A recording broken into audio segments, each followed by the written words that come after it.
सध्या माझ्यासोबत काय होत आहे ना मला काहीच कळत नाहीये. सारखी धावपळ आणि त्यामध्ये माझं आजारपण पण सुरूच आहे. त्याने तर काय माझा पिच्छा धरलाय, सोडायचं नावच घेत नाहीये. हे झालं की ते दुःख आणि ते झालं की ते. म्हणजे एक दुःखातनं नीट झालं की दुसरं पुढे उभाच राहिलेला आहे. आत्ताच आजूच सासू वारल्या होत्या आणि तिकडे जाऊन आलो. तिकडचं वातावरण म्हणजे गावाकडचं वातावरण मला काही सूट होत नाही. तिकडे गेले की मी आजारीच पडते. मग ती धावपळ, ही धावपळ आणि घरभरणीची तयारी, ह्या सगळ्याच धावपळी आणि त्यानंतर मग शिफ्टिंग तिकडून आल्यावरती जी शिफ्टिंग केली ती क्लिनिंग वगैरे सगळं ह्याच्यामध्ये म्हणजे माझ्या तब्येतीने तर हातच वरती केलेले.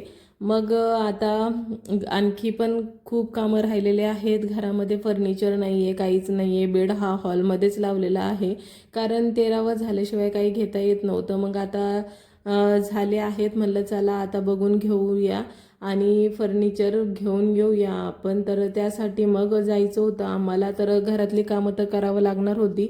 मग उठले लवकरच आज थोडंसं, नाही तर संडे म्हणलं की निवांत असतं.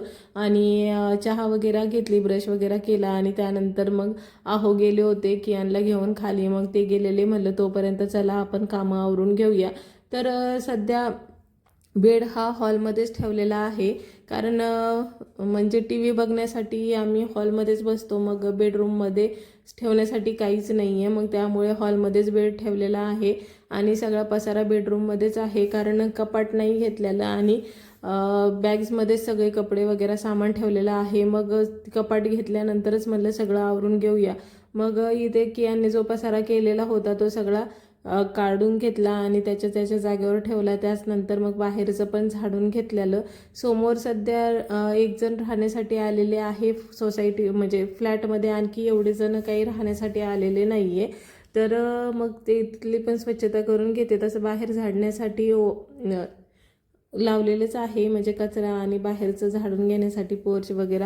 पण आपल्या घरासमोरचं म्हणलं आपण आपलंच झाडून घेऊया. मग हिटरला पाणी तापत ठेवलेलं होतं झाडून काढेपर्यंत, तर इकडे पाणी पण तापून झालेलं होतं. मग आंघोळ करायला गेले, आंघोळ झाली आणि कपडे पण धुवून घेतलेले. तोपर्यंत कियान आणि त्याचे डॅडा पण आलेले होते. मग कपडे धुवून झालेले होते, म्हणलं वाळत पण घालूया.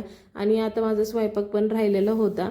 काय यांना मला सायनसचा त्रास सुरू झालेला, म्हणजे थोडी थंडी वाढली किंवा थंड पाण्यामध्ये हात जरी घातला ना तर लगेच शिंका सुरू होतात. मग शिंका सुरू झाल्या ना मग सर्दी, हे असंच सुरू आहे. म्हणजे थोडंसं बरं वाटलं की परत ते थंडी वाढली की माझं सुरूच होतं आहे. त्यामुळे खूप काळजी घ्यावं लागत आहे. पण किती घेणार ना, घरातली कामं काय आपल्याला चुकणारे नसतात आणि सगळं पाणी तापून काम तर करू शकणार नाही ना आपण.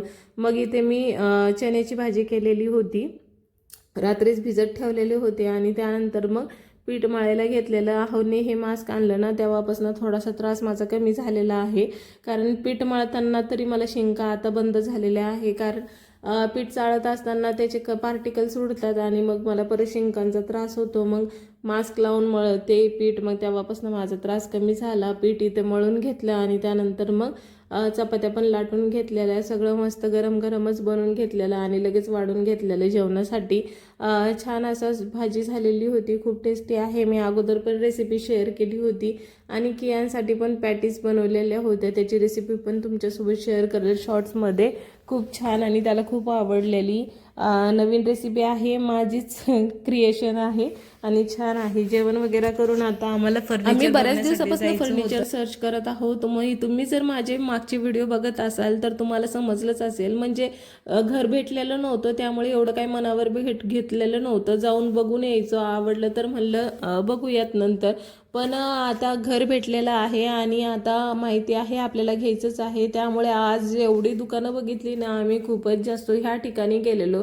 छान छान व्हरायटीज होत्या, छान होतं, पण कॉस्ट खूप जास्त होती, त्यामुळे तिथे आम्ही काही घेतलेलं नाही आहे. मस्त होतं, पण आम्हाला जे कपाटची साईज पाहिजे होती ना कबडची, तर म्हणजे आमच्या बेडरूममध्ये असा एक कप्पा आहे आणि त्यामध्ये बसेल असं आम्हाला पाहिजे होतं. तर 3 पीसचं बघितलं तर ते खूप मोठं होत होतं, सिंगल खूप छोटं होत होतं आणि पत्राचे बघितले तर मग ते आम्हाला काही आवडत नव्हते. मग त्यामुळे एका ठिकाणी गेलो, तिथं ते स्वतः फर्निचर बनवून देणारे होते. मग त्यांच्याकडनंच आम्ही सोफा कम बेड आणि त्याच्यामध्ये स्टोरेज असं बनवून द्यायला सांगितलं आणि त्यानंतर मग आम्हाला पाहिजे होतं तसं कबडची साईज सांगितली आणि तेही त्यांच्याकडनं बनवून घ्यायचं ठरवलं. मग ते बोलले 2 दिवसामध्ये तुमच्या घरी डिलिव्हरी होईल. तर कसा वाटतंय व्हिडिओ नक्की सांगा.